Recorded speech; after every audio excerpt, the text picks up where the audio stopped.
Hello dear students, पिछली class में हमने बेटा प्रोकैरियोटिक सेल के बारे में कंप्लीट कर लिया था इस चैप्टर में। उससे पहले हमने सेल का ओवरव्यू और सेल थ्योरी टॉपिक कंप्लीट किया था। आज की क्लास में हम यूकैरियोटिक सेल और उसकी कुछ ऑर्गेनल्स जैसे कि प्लाज्मा मेम्ब्रेन, सेल वॉल और एंडोमेम्ब्रेनस सिस्टम, जिसमें हमारी Golgi apparatus, endoplasmic reticulum, vacuole और लाइजोसोम आता है, ये टॉपिक्स कंप्लीट करेंगे, जो कि बहुत ही सॉलिड और इंपॉर्टेंट टॉपिक है। स्पेशली प्लाज्मा मेम्ब्रेन तो आपको बार बार प्रीवियस ईयर कॉम्पिटिटिव एग्जाम के क्वेश्चंस में मिलेगा, ठीक है। और आपके स्कूल एग्जाम्स के लिए भी ये टॉपिक बहुत इंपॉर्टेंट रहते हैं। यूकैरियोटिक सेल बेटा, जैसा कि मैं पिछली क्लास में आपको ऑलरेडी डिस्कस कर चुका हूं कि यूकैरियोटिक मतलब यू मतलब ट्रू और कैरियन मतलब न्यूक्लियस। ये वो सेल्स होते हैं जिनके पास अपना ट्रू न्यूक्लियर एनवलप प्रेजेंट होता है और उसी के अंदर इनका क्या प्रेजेंट होगा, जेनेटिक मटेरियल प्रेजेंट होगा, ठीक है। बाकी यूकैरियोटिक सेल में कौन कौन आते हैं बेटा, तो इन टोटल 4 किंगडम आते हैं: प्रोटिस्टा, फंजाई, प्लांटे और एनिमेलिया। ये सारे के सारे यूकैरियोटिक है, मतलब इनके पास ट्रू न्यूक्लियस दिखता है। अगर मैं बात करूं यूकैरियोटिक सेल की, तो इनके पास एनसीईआरटी लिखती है एक्सटेंसिव कंपार्टमेंटलाइजेशन है। कंपार्टमेंटलाइजेशन मतलब कंपार्टमेंट्स प्रेजेंट है, और यहां पे कंपार्टमेंट्स किसको बोलना चाह रही है एनसीईआरटी?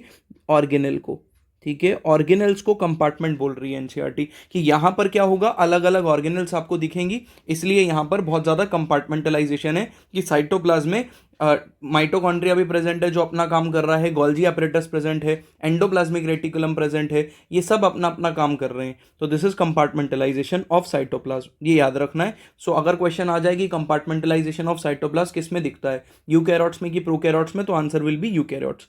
उसके बाद through the presence of membrane bound organelle, तो लिख भी दिया उन्होंने कि मेम्ब्रेन बाउंड ऑर्गेनल प्रेजेंट होती हैं, इसीलिए कंपार्टमेंटलाइजेशन है। Eukaryotic cell possess organised nucleus, ये हमको ऑलरेडी प्रेजेंट पता है, विद न्यूक्लियर एनवलप, ये पिछली क्लास में हमने पढ़ लिया। In addition eukaryotic cell have variety of complex locomotory and cytoskeleton structure. वो बोल रहा है यूकैरियोटिक सेल के पास बहुत सारे लोकोमोटरी स्ट्रक्चर्स होते हैं, जैसे सीलिया वगैरह, और साइटोस्केलेटन भी प्रेजेंट है इसके पास। सेल को सपोर्ट करने के लिए बेटा स्केलेटन सिस्टम है सेल का अपना, जिसको हम क्या बोलते हैं, साइटोस्केलेटन। वो हम देखेंगे इस यूकैरियोटिक टॉपिक, सेल के टॉपिक में ही। उसके बाद there genetic material is organised in the chromosome. याद रखना है बेटा आपको कि यूकैरियोटिक सेल के अंदर आपको क्रोमोसोम्स दिखते हैं और मल्टीपल क्रोमोसोम्स दिखते हैं, ठीक है। बाकी हम एक एक करके यूकैरियोटिक सेल के बारे में की ऑर्गेनल्स पढ़ेंगे, जिसमें सबसे पहले हमको 2 टाइप के सेल के बीच में डिफरेंस समझना जरूरी है, जो हमने पिछली क्लास में भी किया है, प्लांट सेल और एनिमल सेल। बेटा वो फीचर जो सिर्फ प्लांट सेल का कैरेक्टरिस्टिक फीचर होते हैं, वो क्या है? प्लांट सेल में सेल वॉल प्रेजेंट होगी, ये कैरेक्टरिस्टिक फीचर है। प्लांट सेल में सेंट्रल वैक्यूल प्रेजेंट होता है, बड़ा और सेंटर में वैक्यूल प्रेजेंट होगा। और प्लांट सेल के पास प्लास्टिड्स होंगे, जिसमें मोस्ट कॉमन प्लास्टिड कौन सा याद रखना है हमको? क्लोरोप्लास्ट, जो कि एनिमल सेल में एब्सेंट होता है। सेल वॉल की बात करें तो एनिमल सेल में सेल वॉल नहीं होती है। वैक्यूल की बात करें, अगर प्रेजेंट हुआ वैक्यूल तो स्मॉल एंड स्कैटर्ड, याद करो पिछली क्लास। और हो सकता है कि आपको वैक्यूल ना भी दिखे, क्योंकि वैक्यूल का प्रेजेंट होना कैरेक्टरिस्टिक फीचर होता है प्लांट सेल का सिर्फ, ठीक है। उसके अलावा आपको यहाँ पे बेटा सेंट्रियोल और सेंट्रोजोम जैसी चीज़ दिखती है। ये सिर्फ और सिर्फ कब हेल्प करेंगे? सेल डिवीजन के टाइम पे। ये जब सेंट्रियोल पढ़ाऊंगा तो मैं आपको एक्सप्लेन करूंगा। ये वो ऑर्गेनल्स होती हैं बेटा जो सेल में क्रोमोसोम को डिवाइड करने में मदद करती हैं ड्यूरिंग सेल डिवीजन। ये सिर्फ और सिर्फ एनिमल सेल में दिखती हैं, प्लांट सेल में नहीं दिखती हैं। जब पढ़ेंगे ये टॉपिक तो आपको अच्छे से समझ में आ जाएगा। उसके बाद बेटा फ्लैजेला एनिमल सेल में आपको दिखेगा, याद रखना है, प्लांट सेल में नहीं दिखेगा। उसके बाद कुछ ऐसी ऑर्गेनल्स भी हैं जो कॉमन होती हैं दोनों के बीच में, जैसे कि ribosome, endoplasmic reticulum, smooth endoplasmic reticulum, rough endoplasmic reticulum, दोनों, plasma membrane, Golgi apparatus, mitochondria, nucleus, ये सब कॉमन है, ठीक है। जबकि इधर वाली सिर्फ प्लांट सेल का कैरेक्टरिस्टिक फीचर, इधर वाली सिर्फ एनिमल सेल का कैरेक्टरिस्टिक फीचर, और बीच वाली कॉमन। बाकी एनसीईआरटी के डायग्राम्स देख लो जरा, प्लांट और एनिमल के डायग्राम आपको ड्रॉ करने को नहीं आएंगे, मार्क करने को जरूर आएंगे, तो इसलिए ABCD मार्क करना आपको जरूर आना चाहिए। मेन कैरेक्टरिस्टिक फीचर बेटा प्लांट सेल में आपको एक दिखेगा कि प्लांट सेल में आपको एकदम बड़ा सा स्ट्रक्चर दिख रहा है, जिसको बोलते हैं वैक्यूल। तो प्लांट सेल का कैरेक्टरिस्टिक फीचर है कि इसमें सेंटर में वैक्यूल होता है, जिसकी वजह से प्लांट सेल का जो न्यूक्लियस होता है वो साइड में पुश हो गया है, ठीक है। न्यूक्लियस के अंदर जेनेटिक मटेरियल होगा। उसके बाद बेटा न्यूक्लियर एनवलप, न्यूक्लियर मेम्ब्रेन से ही निकलती हुई चिपकी हुई मेम्ब्रेन की कंटिन्यूटी में आपको कुछ ऑर्गेनल्स दिख रही हैं, जिनको कहते हैं एंडोप्लाज्मिक रेटिकुलम। एंडोप्लाज्मिक रेटिकुलम 2 प्रकार का होता है। अगर उसके ऊपर राइबोसोम चिपका हुआ है तो वो रफ दिखेगा, इसलिए रफ एंडोप्लाज्मिक रेटिकुलम। नहीं चिपका हुआ तो वो स्मूथ दिखेगा, स्मूथ एंडोप्लाज्मिक रेटिकुलम। उसके बाद आपको लाइसोसोम दिखेगा, क्लोरोप्लास्ट दिखेगा, न्यूक्लियस तो दिख ही रहा है, गोल्जी एपरेटस दिखेगा बेटा, जो हमेशा न्यूक्लियस के आसपास ही घूमता हुआ दिखेगा आपको। इसका रीजन मैं दूंगा आज की क्लास में ही कि क्यों गोल्जी एपरेटस हमेशा एंडोप्लाज्मिक रेटिकुलम और न्यूक्लियस के पास रहता है। उसके बाद न्यूक्लियर एनवलप दिखेगा आपको, प्लाज्मा मेम्ब्रेन तो दिख ही रही है। इसके अलावा कैरेक्टरिस्टिक फीचर है बेटा आपका किसका, प्लांट सेल का, क्या, सेल वॉल। ठीक है, और आपको याद रखना है बेटा, दो प्लांट सेल हमेशा आपस में चिपके हुए बनते हैं। तो इन जनरल अगर मैं प्लांट सेल की स्टडी कर रहा हूं तो प्लांट सेल हमेशा चिपके होते हैं। तो जब भी आप सेल वॉल देखते हो किसी प्लांट की, तो आप सिर्फ एक प्लांट की सेल वॉल स्टडी नहीं करते हो, आप एक साथ दोनों की सेल वॉल को स्टडी करते हो, क्योंकि दोनों की सेल वॉल आपस में चिपकी हुई होती है। तो आज की क्लास का सेल वॉल टॉपिक है, ठीक है, आज की क्लास में ही पढ़ेंगे, तो आपको वहां पे भी ये बात और अच्छे से क्लियर हो जाएगी मैं क्या बोल रहा हूँ। उसके अलावा बेटा आपको माइटोकॉन्ड्रिया, राइबोसोम, क्लोरोप्लास्ट और साइटोप्लाज्म, ये सब चीज़ें तो दिखेंगी ही दिखेंगी जो कॉमन है। उसके बाद क्लोरोप्लास्ट कॉमन नहीं है ऑब्वियसली। नेक्स्ट बेटा यहाँ पे एनिमल सेल का स्ट्रक्चर दिया हुआ है। एनिमल सेल पे आप चेक करो बेटा, सरफेस एक्सटेंशन दिए हैं आपको, विलाय लाइक स्ट्रक्चर दिख रहा होगा, माइक्रोविलाइज भी कहते हैं। ऐसी चीज़ सिर्फ और सिर्फ आपको एनिमल सेल में दिख सकती है, प्लांट सेल में इसलिए नहीं दिखेगी क्योंकि प्लांट सेल के ऊपर एक रिजिड कवरिंग होती है, सेल वॉल। तो सेल वॉल थोड़ी ऐसे मुड़ सकती है, प्लाज्मा मेम्ब्रेन तो फ्लेक्सिबल होती है, हम देखेंगे आज की क्लास में, तो वो तो मूव कर सकती है ऐसे, वो तो ऐसे स्ट्रक्चर्स बना सकती है, सेल वॉल ऐसा नहीं होता है। ठीक है, उसके और बेटा यहाँ पे आपको प्लाज्मा मेम्ब्रेन दिखेगा, आपको एक ऐसा स्ट्रक्चर दिखेगा जो प्लांट सेल में कभी नहीं दिखेगा, सेंट्रियोल। यहाँ पे चेक करो, ये डिवीजन के टाइम पे हेल्प करता है सेंट्रियोल।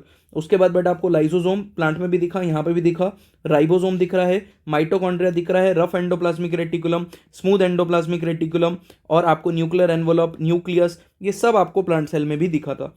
ठीक है, यहाँ पे आपको क्या डिफरेंस दिख रहा है मेन, पहली बात तो सेल वॉल जैसी कोई चीज़ नहीं दिख रही है सर हमको, और दूसरी बात सर यहाँ पर सेंट्रियोल दिख रहा है जो कि प्लांट सेल में हमको नहीं दिखा। तो मार्किंग करने को आएगा तो होपफुली आप चीज़ों को समझ लेंगे। तो हमारा जो आज की क्लास का मेजर टास्क रहने वाला है वो ये रहने वाला है कि हम प्लाज्मा मेम्ब्रेन को एकदम अच्छे से पढ़ें डिटेल में, हम साथ में सेल वॉल को अच्छे से पढ़ें, हम एंडोमेम्ब्रेनस सिस्टम समझे क्या होता है, उसमें endoplasmic reticulum, Golgi apparatus, vacuole और लाइसोसोम को अच्छे से समझने की कोशिश करें। ठीक है, तो शुरू करते हैं बेटा अपने टॉपिक से, विच इज प्लाज्मा मेम्ब्रेन। अगर मैं प्लाज्मा मेम्ब्रेन की बात करूं तो एज द नेम सजेस्ट कि बेटा ये प्लाज्म है, प्लाज्मा मतलब ये आपको सेमी फ्लूइड जैसी मेम्ब्रेन दिखेगी जो सेल के ऊपर प्रेजेंट होती है। मेरा सवाल ये है कि क्या सर प्लाज्मा मेम्ब्रेन सिर्फ सेल के ऊपर प्रेजेंट होगी? Answer is no. वो प्लाज्मा मेम्ब्रेन जो सेल के ऊपर होती है उसी को सेल मेम्ब्रेन भी बोलते हैं। ध्यान सुनना मैं क्या बोल रहा हूँ, मैंने ये बोला कि यहाँ पे जो टॉपिक लिखा हुआ है वो प्लाज्मा मेम्ब्रेन नहीं लिखा है, वो प्लाज्मा मेम्ब्रेन लिखा है, सॉरी, वो सेल मेम्ब्रेन नहीं लिखा है। क्यों? क्योंकि सेल मेम्ब्रेन एक टाइप की प्लाज्मा मेम्ब्रेन है। इसके अलावा यूकैरियोटिक सेल में आपको जितनी भी मेम्ब्रेन दिखती है, चाहे वो न्यूक्लियस के ऊपर की मेम्ब्रेन हो, चाहे वो एंडोप्लाज्मिक रेटिकुलम के ऊपर की मेम्ब्रेन हो, चाहे वो गोल्जी एपरेटस के ऊपर की मेम्ब्रेन हो, चाहे वो माइटोकॉन्ड्रिया के ऊपर की मेम्ब्रेन हो, वो सारी की सारी मेम्ब्रेन का जो स्ट्रक्चर होता है उसको प्लाज्मा मेम्ब्रेन कहते हैं। तो सेल के अंदर मिलने वाली सारी मेम्ब्रेन, बायो मेम्ब्रेन भी कह सकते हो उसको, प्लाज्मा मेम्ब्रेन भी कह सकते हो आप उसको। मेरी बात समझ में आ रही है? लेकिन सेल के ऊपर मिलने वाली प्लाज्मा मेम्ब्रेन को सेल मेम्ब्रेन बोला जाता है। हम इन जनरल स्ट्रक्चर पढ़ रहे हैं प्लाज्मा मेम्ब्रेन का। याद करो बेटा, पिछली क्लास में जब बैक्टीरिया पढ़ा था तो बताओ मैंने क्या बताया था कि बैक्टीरिया के अंदर प्लाज्मा मेम्ब्रेन सिर्फ और सिर्फ अपनी अनोखी दिखती है या फिर यूकैरियोटिक सेल से मैच करती है प्लाज्मा मेम्ब्रेन। तो बिल्कुल ठीक, यूकैरियोटिक सेल और बैक्टीरिया के अंदर प्लाज्मा मेम्ब्रेन का स्ट्रक्चर सिमिलर है। ठीक है, सिमिलर स्ट्रक्चर आपको दिखता है। तो देखते हैं बेटा प्लाज्मा मेम्ब्रेन के मेजर दो स्ट्रक्चर्स कौन कौन से हैं। एक तो प्लाज्मा मेम्ब्रेन बनी होती है लिपिड की और दूसरी बनी होती है प्रोटीन की। एक एक करके इन दोनों स्ट्रक्चर्स को देखते हैं, फिर देखेंगे ये दोनों स्ट्रक्चर्स आपस में अरेंज्ड कैसे हैं, तो आपको चीज़ें और क्लियर हो जाएंगी। बेटा जब मैं बात करता हूँ लिपिड की, तो लिपिड यहाँ पर दो चीज़ों को मिला के बनता है। छोटी क्लास अगर आपको याद है तो आपको पता होगा, जब भी हम लिपिड या फैट को डाइजेस्ट करते हैं तो दो चीज़ें मिलती हैं, ग्लिसरॉल और फैटी एसिड। तो इसका मतलब जब लिपिड पूछूं कि किस चीज़ का बना है तो ऑब्वियस सी बात है किसका बना होगा, ग्लिसरॉल और फैटी एसिड का। ठीक है, जो ग्लिसरॉल है बेटा वो लिपिड का हेड रीजन बनाता है। लिपिड के स्ट्रक्चर में एक हेड रीजन होता है जो कि कौन बनाएगा, ग्लिसरॉल। इसको हम सर्कल की तरह रिप्रेजेंट करेंगे ग्लिसरॉल को। स्पेशली ग्लिसरॉल की बात करें तो ग्लिसरॉल हाइड्रोफिलिक इन नेचर होता है। यहाँ पे लिखा हुआ है कैसा होता है, हाइड्रोफिलिक, मतलब ये वाटर लविंग है। ठीक है, पानी में डिजोल्व होगा और पानी की तरफ जाने की कोशिश करेगा। जबकि अगर मैं फैटी एसिड की बात करूं तो फैटी एसिड जो है वो ऐसे रिप्रेजेंट होता है, क्योंकि फैटी एसिड की क्या बनी होती है लिपिड में, टेल बनी होती है। ठीक है, तो फैटी एसिड की टेल बनी है और ग्लिसरॉल का क्या बना हुआ है, हेड। तो glycerol forms the head in lipid and fatty acid forms the tail in lipid. Tail कौन बनाएगा, फैटी एसिड बनाएगा। अब सर प्लाज्मा मेम्ब्रेन में इनका अरेंजमेंट कैसा होता है, तो ऐसा होता है बेटा कि आपको जो हेड रीजन दिखेगा जिसको हम पोलर बोल रहे हैं, जो हाइड्रोफिलिक है, वो होगा बेटा इसका क्या, किस चीज़ का बना हुआ, वो बना होगा ग्लिसरॉल का बना हुआ। ठीक है, और जो आपको यहाँ पे टेल दिख रही है वो किस चीज़ की बनी होगी, वो बनी होगी फैटी एसिड की। किस चीज़ की बनी हुई है, फैटी एसिड। ठीक है, और यहाँ पर ये जो स्ट्रक्चर बनाया ये एक कार्टून डायग्राम है, मतलब ये रिप्रेजेंटेशन का तरीका है जिसमें मैंने एक लिपिड मॉलिक्यूल आपको बना के दिखाया है कि एक ग्लिसरॉल के साथ मैंने यहाँ पे कितने फैटी एसिड जोड़े, एक के दो फैटी एसिड जोड़े। ठीक है, जिसमें जो हेड है वो हाइड्रोफिलिक है, मतलब ये वाटर लविंग है, पानी की तरफ जाने की कोशिश करेगा, और जो टेल है क्योंकि वो नॉन पोलर है, इसीलिए नॉन पोलर है तो इसीलिए इसको क्या बोलते हैं, हाइड्रोफोबिक। ठीक है, मतलब ये पानी से दूर भागने की कोशिश करेगी। हेड किस चीज़ का बना हुआ है, ग्लिसरॉल। टेल किस चीज़ की बनी हुई है, फैटी एसिड। हाइड्रोफिलिक कौन है, हेड, पानी से प्यार करता है। पानी से नफरत कौन करता है, पानी से दूर कौन जाने की कोशिश करेगा, tail, which is made up of fatty acid. ठीक है, और ऐसा लिपिड मॉलिक्यूल जिसमें एक ग्लिसरॉल के साथ कितने फैटी एसिड लगे हुए हों, दो। ऐसा लिपिड मॉलिक्यूल जिसमें one glycerol plus how many fatty acids, two fatty acids लगे हों, ऐसे मॉलिक्यूल को हम कहते हैं डाइग्लिसराइड। क्या बोला जाता है ऐसे मॉलिक्यूल को, डाइग्लिसराइड। याद रखना है, डाई क्यों, क्योंकि दो फैटी एसिड लगे हुए हैं एक ग्लिसरॉल पे, that is why it is called as diglyceride. याद रखना है आपको। और आपकी प्लाज्मा मेम्ब्रेन में जो टाइप का डाइग्लिसराइड लगा होता है उस पे ग्लिसरॉल मॉलिक्यूल के साथ एक फॉस्फेट ग्रुप भी अटैच होता है, फॉस्फेट ग्रुप। तो आपसे कोई भी पूछे कि आपकी प्लाज्मा मेम्ब्रेन में कौन सा टाइप का लिपिड प्रेजेंट है, क्या सिर्फ लिपिड प्रेजेंट है या फॉस्फोलिपिड है, फॉस्फोलिपिड। ठीक है, तो plasma membrane is made up of phospholipid and protein. तो लिपिड भी कौन से टाइप का, फॉस्फोलिपिड। और फॉस्फोलिपिड क्यों कह रहे हैं, क्योंकि लिपिड पे फॉस्फेट ग्रुप चिपका हुआ है, और लिपिड में फैटी एसिड्स के नंबर के बेसिस पे कितने टाइप का, डाइग्लिसराइड। अब इस पे अलग अलग तरीके से घुमा फिरा के क्वेश्चन पूछ सकता है, लेकिन आपको सारे क्वेश्चन आने चाहिए अब। ठीक है, अब मुझे एक बात बताओ कि जो आपका मॉलिक्यूल है, फॉस्फोलिपिड का मॉलिक्यूल है, ये मॉलिक्यूल क्या पोलर है, क्या ये नॉन पोलर है, मतलब क्या ये हाइड्रोफिलिक है, क्या ये हाइड्रोफोबिक है, क्या ये पानी से लव करता है या पानी से हेट करता है, पानी से दूर भागता है। तो आप बोलोगे सर मुझे तो दोनों दिख रहे हैं, मुझे इसमें हाइड्रोफिलिक एंड भी दिख रहा है और मुझे इसमें हाइड्रोफोबिक एंड भी दिख रहा है। ठीक है, तो ऐसा मॉलिक्यूल जो हाइड्रोफिलिक भी हो, हाइड्रोफोबिक भी हो, ऐसे मॉलिक्यूल को बोला जाता है amphipathic. Amphipathic, what is the meaning of amphipathic molecule, amphipathic मतलब बोथ हाइड्रोफिलिक, हाइड्रो प्लस मतलब फिलिक, और हाइड्रोफोबिक। ठीक है, तो आप समझ गए इस बात को, एम्फीपैथिक मॉलिक्यूल मतलब क्या होता है। ठीक है, अब मैं कुछ क्वेश्चंस फेंक रहा हूं आपकी तरफ, फटाफट आंसर करने की कोशिश करना मेरे साथ। क्वेश्चन नंबर 1 कि लिपिड कौन से टाइप का होगा, तो फॉस्फोलिपिड और डाइग्लिसराइड। तो फॉस्फोडाइग्लिसराइड टाइप का लिपिड प्रेजेंट होता है। ये लिपिड हाइड्रोफोबिक है, हाइड्रोफिलिक है कि दोनों है, दोनों है। हेड क्या है, ग्लिसरॉल का बना हुआ, तो हाइड्रोफिलिक हुआ कि हाइड्रोफोबिक, हेड हाइड्रोफिलिक हुआ मतलब वाटर लविंग हुआ। टेल कैसी है, टेल है हाइड्रोफोबिक मतलब नॉन पोलर। किस चीज की बनी हुई, फैटी एसिड। ऐसा मॉलिक्यूल जो कि जिसमें हाइड्रोफोबिक एंड भी हो और हाइड्रोफिलिक एंड भी हो, उसको क्या बोलते हैं हम, एम्फीपैथिक मॉलिक्यूल। एम्फी मतलब बोथ, तो दोनों हाइड्रोफोबिक और हाइड्रोफिलिक दोनों है। ठीक है, तो आपको ये फॉस्फोलिपिड वाला फंडा समझ में आया। अगर मैं प्रोटीन की बात करूं बेटा, तो प्रोटीन का मतलब क्या हुआ, प्रोटीन यहां पर आपको दो टाइप के दिखते हैं on the basis of ease of extraction, कि वो प्रोटीन प्लाज्मा मेम्ब्रेन से कितनी आसानी से बाहर निकाले जा सकते हैं। एक तो वो टाइप के प्रोटीन होते हैं जो सरफेस पे प्रेजेंट होते हैं, बाहर प्रेजेंट होते हैं, ऐसे प्रोटीन्स को बोला जाता है एक्सट्रिंसिक। और ऐसे प्रोटीन्स होते हैं बेटा जो कि डेप्थ में धसे हुए होते हैं प्लाज्मा मेम्ब्रेन में, इनको बोला जाता है इंट्रिंसिक या फिर इंटीग्रल प्रोटीन।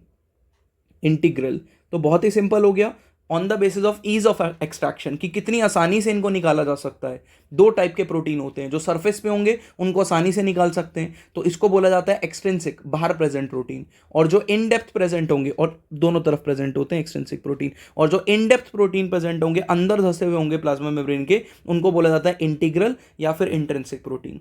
अब इनमें से किस प्रोटीन को हम पेरीफेरल प्रोटीन भी कह सकते हैं। पेरीफेरल मतलब बेटा आउटर, सरकमफेरेंस, तो आउटर साइड पे कौन से प्रोटीन प्रेजेंट है, एक्सट्रिंसिक, इसलिए extrinsic proteins are also called as peripheral protein. ठीक है, ये मैं आपको सिर्फ समझा रहा हूं बेटा। ठीक है, इसका मैं डिटेल्ड एक्सप्लेनेशन अभी नेक्स्ट स्लाइड पे ही दूंगा, क्योंकि मैंने वहां पे एक बहुत बढ़िया सा चार्ट बनाया हुआ है, तो परेशानी की बिल्कुल बात नहीं है। सिर्फ समझो ये वाली स्लाइड पे, बिल्कुल भी इसको रटने का प्रेशर नहीं लेना है, अपने आप सारी चीजें कंपाइल हो जाएंगी। ठीक है, तो इन जनरल मैं रिपीट करता हूं आपके सामने, प्लाज्मा मेम्ब्रेन की कॉम्पोजिशन क्या है, एक तो फॉस्फोलिपिड्स और दूसरा प्रोटीन। ठीक है, फॉस्फोलिपिड्स की बात करें तो ग्लिसरॉल और फैटी एसिड को मिला के बनता है, जिसमें हाइड्रोफिलिक और हाइड्रोफोबिक एंड होते हैं। और protein on the basis of ease of extraction, कि कितनी आसानी से निकल सकता है, या तो वो सरफेस पे प्रेजेंट होगा या वो इन डेप्थ प्रेजेंट होगा। ठीक है, इसके अलावा बेटा प्रोटीन की अगर मैं बात करूं, प्रोटीन की, तो यहां पर आपके पास ये वाले जो प्रोटीन होते हैं इंटीग्रल प्रोटीन, ये कभी कभी मॉलिक्यूल्स को ट्रांसपोर्ट करने में भी मदद करते हैं, कि यहां से कोई मॉलिक्यूल जाने की कोशिश कर रहा है तो दूसरी साइड पे एग्जिट हो सकता है। ठीक है, अब मैं कुछ आपको दिमाग लगाने की बात करूंगा, उसके बाद आपको मैं सीधा टॉपिक पे लेके जाऊंगा अगले उस पर। ठीक है, मतलब हम फिर रीड करना स्टार्ट करेंगे टॉपिक्स को। तो बेटा अगर मैं यहाँ पे बात करूँ आपसे, तो प्लाज्मा मेम्ब्रेन, लेट से ये सेल है, ठीक है, और ये रेड कलर का मैंने जो स्ट्रक्चर बनाया है ये प्लाज्मा मेम्ब्रेन है। अब थोड़ा सा सोचना बेटा, इस सेल के अंदर भी वाटर प्रेजेंट होता है साइटोप्लाज्म में, बैक्टीरिया और यूकैरियोट दोनों की बात कर रहा हूँ अभी मैं। और सेल के बाहर भी बेटा क्या प्रेजेंट होता है, वाटर। अगर मेरे सेल की बात करें तो दो सेल्स के बीच में या सेल के बाहर फ्लूइड प्रेजेंट होता है, जिसको एक्स्ट्रा सेलुलर फ्लूइड बोलते हैं हम। ठीक है, तो मतलब बाहर भी पानी और सेल के अंदर भी पानी। लेकिन जब मैं यहाँ पे एक मॉलिक्यूल की बात कर रहा हूँ विच इज़ लिपिड, तो लिपिड में एक एंड बेटा हाइड्रोफोबिक है, ठीक है, टेल, और एक एंड क्या है, हाइड्रोफिलिक, विच इज हेड। ठीक है, तो हेड हाइड्रोफिलिक है और टेल क्या है, हाइड्रोफोबिक। इन दोनों में से कौन सा स्ट्रक्चर जो है पानी की तरफ रहना चाहेगा, हेड, और कौन सा पानी से दूर रहना चाहेगा, टेल। मेरा सवाल ये है कि सर आप इनको अरेंज कैसे करोगे, क्योंकि सेल के अंदर भी क्या है, पानी, और बाहर भी क्या है, पानी। अरेंजमेंट कैसा होगा, तो बेटा इस अरेंजमेंट को एक्सप्लेन करने वाले साइंटिस्ट थे सिंगर एंड निकोलसन। ठीक है, सिंगर एंड निकोलसन ने ये बोला कि यहाँ पर जो प्लाज्मा मेम्ब्रेन प्रेजेंट होती है उसके अंदर जो लिपिड्स प्रेजेंट हैं विच इज फॉस्फोलिपिड्स, वो क्या हैं आपके, वो बाइलेयर में प्रेजेंट है। मतलब जब आप इसके एक पोर्शन को जूम करके देखोगे तो आपको पता चलेगा कि एक लेयर नहीं है फॉस्फोलिपिड्स की मल्टीपल लेयर्ड प्रेजेंट है। ठीक है, सॉरी, बाइलेयर प्रेजेंट है। ठीक है, बाइलेयर बोले तो फॉस्फोलिपिड्स यहां पर दो लेयर्स में अरेंज है, एक ऊपर वाली लेयर और एक नीचे वाली लेयर। ठीक है, और ऊपर वाली लेयर भी किसके कांटेक्ट में है, पानी के कांटेक्ट में बाहर से, और नीचे वाली लेयर भी किसके कांटेक्ट में है, पानी के कांटेक्ट में। तो समझो जरा मैं क्या बोल रहा हूं, मतलब यहां पर जो प्लाज्मा मेम्ब्रेन है उसमें इस साइड पे भी हेड किसके, फॉस्फोलिपिड के, और इस साइड पे भी हेड, और टेल्स जो हैं वो अंदर की तरफ एक दूसरे की तरफ क्या कर रही हैं, एक दूसरे की तरफ फेसिंग है, tails are facing each other, जबकि हेड जो है वो पानी के कांटेक्ट में। मतलब यहां पर क्या हो जाएगा, साइटोप्लाज्म। मतलब ये आप पूरा इसको सेल कंसिडर कर सकते हो, ये सेल है, ये प्लाज्मा मेम्ब्रेन का एक पोर्शन मैंने आपको काट के दिखाया, प्लाज्मा मेम्ब्रेन बाइलेयर है। तो प्लाज्मा मेम्ब्रेन में लिपिड की यूनिलेयर है कि बाइलेयर है बेटा, प्लाज्मा मेम्ब्रेन में लिपिड की बाइलेयर है, पॉइंट टू बी नोटेड। ठीक है, यूनिलेयर नहीं है लिपिड की, कैसी है, बाइलेयर। ठीक है, होपफुली आपको समझ में आ रहा है। ठीक है, मैंने ये जो आपको स्ट्रक्चर बनाया इसमें प्लाज्मा मेम्ब्रेन जो है वो लिपिड की बाइलेयर की बनी हुई है, क्योंकि बाहर भी पानी है तो यहाँ भी हेड जो है वो कांटेक्ट में है पानी के, क्योंकि वो हाइड्रोफिलिक है, यहाँ भी पानी है। ठीक है, तो हेड ही यहाँ पर भी क्या है, पानी के कांटेक्ट में, इसीलिए ये स्टेबल स्ट्रक्चर है। तो प्लाज्मा मेम्ब्रेन का जो स्ट्रक्चर है एक्चुअल, उसके अंदर फॉस्फोलिपिड की क्या प्रेजेंट है बेटा, बाइलेयर प्रेजेंट है। ठीक है, और इसी के अंदर फिर क्या है बेटा, प्रोटीन्स प्रेजेंट हैं, जो कि एक्सटेंसिक भी हो सकते हैं और अंदर की तरफ धसे भी हो सकते हैं, मतलब इंट्रिंसिक प्रोटीन्स भी हो सकते हैं। होपफुली आपको मेरी बात समझ में आ रही है कि यहाँ पे एक्सटेंसिक प्रोटीन्स, इंट्रिंसिक प्रोटीन्स अलग अलग डेप्थ पे, मतलब अंदर धसे हुए प्रोटीन्स हो सकते हैं। ठीक है, this is the actual structure of plasma membrane. अब एनसीईआरटी क्या लिखती है, आपको अपने नोट्स में क्या लिखना है, ये तो समझने वाली बात हो गई सारी। प्लाज्मा मेम्ब्रेन को मैं समझा रहा था, अब जो लिखना है उसको मैंने कंपाइल करके आपके सामने यहाँ पे रखा हुआ है। तो चलो देखो बेटा, प्लाज्मा मेम्ब्रेन की डिस्कवरी की बात करें तो प्लाज्मा मेम्ब्रेन की जो डिस्कवरी है वो तभी हो पाई जब इलेक्ट्रॉन माइक्रोस्कोप आया 1950s में। बेटा सबसे पहला सेल जिस पे प्लाज्मा मेम्ब्रेन के स्ट्रक्चर को एक्सप्लेन करने की कोशिश की गई या एक्सप्लेन किया गया, that was RBC in humans. तो ह्यूमन आरबीसी पे बेटा स्ट्रक्चर स्टडी किया गया, किसका, ठीक है, ह्यूमन आरबीसी में प्लाज्मा मेम्ब्रेन का स्ट्रक्चर स्टडी किया गया। मेजर कंपोनेंट्स क्या होते हैं, लिपिड, प्रोटीन और कार्बोहाइड्रेट भी होता है, ये मैं आपको बताऊंगा अभी, बट मेजर जो स्ट्रक्चर्स हैं वो दो हैं। इसके अलावा कार्बोहाइड्रेट, कोलेस्ट्रॉल भी होता है प्लाज्मा मेम्ब्रेन में थोड़ा सा। ठीक है, अब देखो लिपिड जो है वो कौन से टाइप के हैं बेटा, फॉस्फोलिपिड्स हैं, और कैसे अरेंज्ड हैं, they are arranged in a bilayer. ठीक है, दो लेयर है। कोलेस्ट्रॉल इज ऑल्सो प्रेजेंट, मैंने बताया कोलेस्ट्रॉल भी होंगे, कार्बोहाइड्रेट भी होंगे, लेकिन मेजॉरिटी ऑफ जो बायोमॉलिक्यूल प्रेजेंट है वो कार्बोहाइड्रेट और कोलेस्ट्रॉल नहीं है। मेजॉरिटी ऑफ बायोमॉलिक्यूल जो हैं वो लिपिड और प्रोटीन है, मेजॉरिटी यही भरा पड़ा है प्लाज्मा मेम्ब्रेन में। बाकी मॉलिक्यूल्स हैं इंपॉर्टेंट रोल भी प्ले कर रहे हैं, लेकिन उनकी कॉन्सेंट्रेशन, उनका अमाउंट बहुत ज़्यादा नहीं है as compared to lipid and protein. बाकी का इसके बाद प्रोटीन की बात करें तो बेटा दो टाइप के, इंटीग्रल और पेरीफेरल। ठीक है, कार्बोहाइड्रेट की बात करें तो ये प्रेजेंट होंगे विद इन द मेम्ब्रेन। ठीक है, कार्बोहाइड्रेट मेम्ब्रेन के अंदर प्रेजेंट होंगे। ठीक है, मेरी बात समझ में आ रही है। इसके अलावा बेटा लिपिड अरेंजमेंट की बात करेंगे तो लिपिड अरेंज कैसे है, lipid are arrange in bilayer, bilayers में अरेंज है, जिसमें पोलर हेड प्रेजेंट होगा और नॉन पोलर टेल प्रेजेंट होगी विच इज हाइड्रोफोबिक। ठीक है, पोलर हेड जो है facing outwards towards the aqueous environment, यही मैंने बताया, जो हेड है वो बाहर की तरफ फेसिंग होगी, ईदर टुवर्ड्स साइटोप्लाज्म और either towards the outer environment. जबकि जो नॉन पोलर टेल है दे कंपोज्ड ऑफ सैचुरेटेड हाइड्रोकार्बन। बहुत इंपॉर्टेंट है कि नॉन पोलर क्यों है, क्योंकि इनमें सैचुरेटेड हाइड्रोकार्बन है, याद रख लो इस बात को और लिख लो, एनसीईआरटी की स्टेटमेंट है। नाउ दीज फेस इनवर्ट्स, ये कैसे फेस कर रहे हैं बेटा, अंदर की तरफ, avoiding the contact with water, जिसकी वजह से इनका कॉन्टैक्ट पानी के साथ ना हो पाए और एंश्योरिंग मेम्ब्रेन स्टेबिलिटी, और मेम्ब्रेन आपकी स्टेबल रहे। इसके अलावा बेटा कोलेस्ट्रॉल प्रेजेंट है, cholesterol aids fluidity and stability to the membrane. जो कोलेस्ट्रॉल है ये फ्लूइडिटी प्रोवाइड करता है मेम्ब्रेन को। ठीक है, जैसे प्लाज्मा मेम्ब्रेन जो है ना बेटा वो सेमी फ्लूइड स्ट्रक्चर बोला जाता है, इसके लिए हम एक टर्म यूज करते हैं क्वासी फ्लूइड। तो प्लाज्मा मेम्ब्रेन के लिए एक टर्म यूज होती है quasi fluid, quasi fluid. Sir ये बात समझ नहीं आई, क्वासी फ्लूइड मतलब जो कि पार्शियली सॉलिड काम करे और पार्शियली फ्लूइड काम करे। कहने का मतलब क्या है, जब आप एक सेल को इमेजिन करते हो तो आप उसके ऊपर सेल मेम्ब्रेन, जो प्लाज्मा मेम्ब्रेन इमेजिन करते हो, ठीक है, वो प्लाज्मा मेम्ब्रेन बेटा आपको ऐसा लगेगा फिक्स्ड है, ठीक है, सेल की शेप को कंट्रोल कर रही है। लेकिन जब ये सेल ग्रो करेगा तो आपको ये पता चलेगा कि प्लाज्मा मेम्ब्रेन भी इसके साथ ग्रो कर गई। इसका मतलब ये इसने फ्लूइड नेचर भी शो किया कि भाई ये बड़ी हो गई साइज के अंदर। या फिर कभी आपने एमीबा को खाना खाते हुए देखा है क्या, एमीबा जब भी खाना खाता है उसमें सूडोपोडिया बनते हैं, मतलब ऐसे हैंड लाइक स्ट्रक्चर बनेंगे। तो ये देखो ये कौन है, ये सूडोपोडिया जो बन रहा है ये किसकी एक्सटेंशन है, प्लाज्मा मेम्ब्रेन की। थोड़ी देर के बाद बेटा ये सेल को, ये जो फूड पार्टिकल है इसको एमीबा अपने अंदर ही ले लेगा, वैक्यूल बना देगा। बेटा इस प्रोसेस को एंडोसाइटोसिस बोला जाता है। एंडो मतलब अंदर, साइटोसिस मतलब सेल का खाना। तो सेल ने अपने खाने को अंदर ले लिया। हमारे सेल में भी होती हैं प्रोसेसेस कि कोई मॉलिक्यूल अगर सेल के अंदर जाना है या सेल के बाहर जाना है तो वो एंडोसाइटोसिस करेगा सेल के अंदर आने के लिए और एक्सोसाइटोसिस करेगा सेल के बाहर जाने के लिए। ठीक है, तो इसका मतलब यहाँ पर जो एंडोसाइटोसिस और एक्सोसाइटोसिस हो पा रहा है, ठीक है, सेल खाना खा पा रहा है और खाने या फिर किसी चीज़ को बाहर फेंक पा रहा है, उसमें भी plasma membrane fluid nature show कर रही है। फ्लोइंग नेचर चेक करो यहाँ पे फ्लूइड नेचर आया कि नहीं आया प्लाज्मा मेम्ब्रेन का, कि एकदम पानी की तरह इसने अपने हाथ फैलाए और बाद में फ्यूज भी हो गई। तो प्लाज्मा मेम्ब्रेन फ्यूज हो सकती है, प्लाज्मा मेम्ब्रेन ग्रो हो सकती है, प्लाज्मा मेम्ब्रेन किसी पार्टिकल को अपने अंदर ले सकती है या प्लाज्मा मेम्ब्रेन किसी पार्टिकल को अपने बाहर फेंक सकती है। ठीक है, ये क्या नेचर शो करता है प्लाज्मा मेम्ब्रेन का, दिस शोज फ्लूइडिटी। क्या शो कर रहा है, फ्लूइडिटी। और कोलेस्ट्रॉल फ्लूइडिटी में एक इंपॉर्टेंट रोल प्ले करता है। मैं ये नहीं कह रहा हूँ कि फ्लूइडिटी इकलौता कोलेस्ट्रॉल है जो फ्लूइडिटी दे रहा है, मैं ये बोल रहा हूँ कि कोलेस्ट्रॉल भी फ्लूइडिटी में एड अप करता है। ठीक है, याद रखना है आपको। इसके बाद बेटा प्रोटीन दो टाइप के, integral protein and peripheral protein, जिसको मैंने इंट्रिंसिक और एक्सट्रिंसिक बोला था। इंटीग्रल प्रोटीन की बात करें तो embedded with in the membrane, membrane में ही धसे होंगे, पार्शियली या टोटली। ये इंपॉर्टेंट है कि या तो पार्शियली धसे हुए होंगे या पूरे धसे हुए होंगे। अब ये पार्शियली और टोटली क्या होता है मैं आपको बताता हूँ। ये लिपिड बाइलेयर हो गई, तो ये हो गए बेटा पूरे धसे हुए, और ये हो गए पार्शियल धसे हुए, कि ये पूरा ही अंदर इम्बेडेड है। और ये कैसा है बेटा आपका, पार्शियली इम्बेडेड है। तो दोनों टाइप के प्रोटीन होते हैं, पार्शियली इम्बेडेड भी और टोटली इम्बेडेड भी।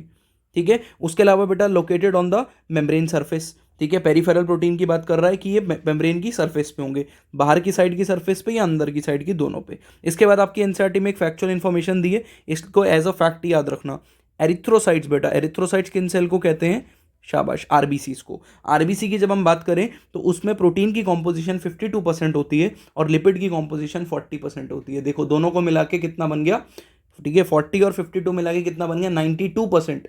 यही मैं कह रहा था कि मेजॉरिटी ऑफ जो बायोमोलिक्यूल प्रेजेंट है प्लाज्मा मेम्ब्रेन में वो लिपिड और प्रोटीन ही है। बाकी कार्बोहाइड्रेट, जिनको शुगर्स कह सकते हो आप, और आपके कोलेस्ट्रॉल, ये सब चीज़ें मिलकर भी बहुत ज़्यादा नहीं होती हैं। ठीक है, बट स्टिल प्रेजेंट होती हैं। याद रखना है, एमसीक्यू आ गया कि क्या कोलेस्ट्रॉल और शुगर प्रेजेंट है कि नहीं है प्लाज्मा मेम्ब्रेन में, है।